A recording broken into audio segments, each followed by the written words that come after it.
Hello, I'm Jared Hare, an iOS developer at Livefront. In this Livefront Talk, I'll be discussing how you can use the AI-powered Python library LangChain to generate localizations for an Xcode string catalog.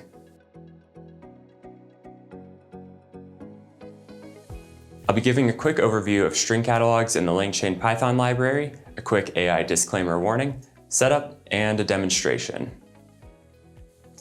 First, what is LangChain, and what are Xcode string catalogs?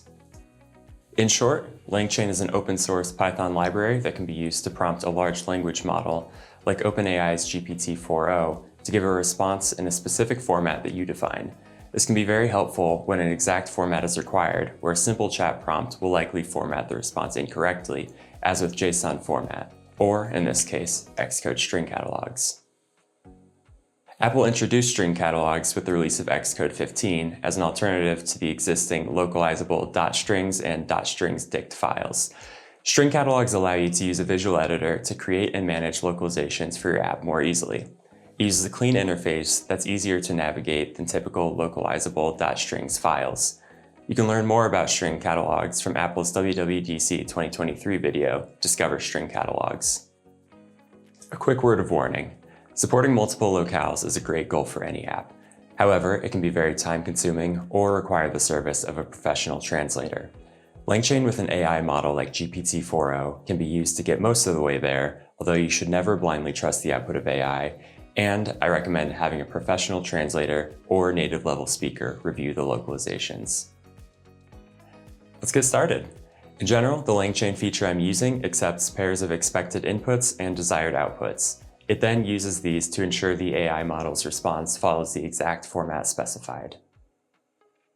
Here's the input example I've given it. You can see that each string has a description of what it is, but no Spanish translation. Under the hood, this file looks a lot like JSON format, which makes parsing it as a string trivial. This is an example of the kind of output I want, with localizations pulled from the Spanish US version of Apple's Photos app, so I'm confident these are great examples. Next, I've written a Python script to take the examples, as well as an unlocalized file, and prompt an LLM to perform the translation. I'll walk through this step by step. First, I specify which AI model I want to use. I'm calling OpenAI API to use GPT-4o Mini, since I've gotten good results with it. You'll need a valid API key, as well as credits, though each time I've made this call, it's cost only about a penny. Then, I define the examples of inputs and outputs I want to use. For brevity's sake, I've already converted these to a Chroma database, which converts and stores examples in an SQLite database format. Then I use the semantic similarity example selector to allow LangChain to find a good example for the prompt it's received. Since I'm only using one example, this isn't very important, but if you're working with multiple languages or formatting styles, you may wish to have multiple examples for it to choose from. Now I build the prompt.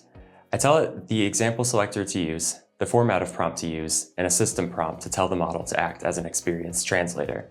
Now, once I give it my input, I have a prompt that LangChain is ready to send to OpenAI's API for processing. In this last step, LangChain makes the API call, and in about 10 seconds, I receive the completed localization string catalog. Again, you'll need a valid OpenAI API key with available credits. You'll likely also need to parse your response to replace unescaped characters. Let's see how it does. The Python script will save the output as a .xc strings file, thanks to it being a JSON-style format. I can then import it right back into Xcode to see the results in the catalog interface. Here's the input I'm using to demonstrate. I have all the English strings defined with comments explaining their context and purpose. I also have some strings with arguments in plural forms. I was curious to see if it would handle these correctly. Let's see the outcome. In about 10 seconds, I got the translated output, I successfully imported it into Xcode without any errors, and it looks great. I've double-checked the translations and confirmed their accuracy. Now, anywhere in the app I'm referring to these strings will show the correct localization on devices set to Spanish as well. In conclusion, these results were impressive in their own right, and AI's ability to perform these translations will likely only improve as new models are developed. As mentioned before, you should always take what AI generates with a grain of salt. And with something important like localizations, you may wish to get a second opinion from a professional translator or fluent speaker before blindly accepting it. You should also ensure the translations fit the designer's intent and target language's typical formatting and syntax. Thank you for watching, and I hope this helps you localize your app.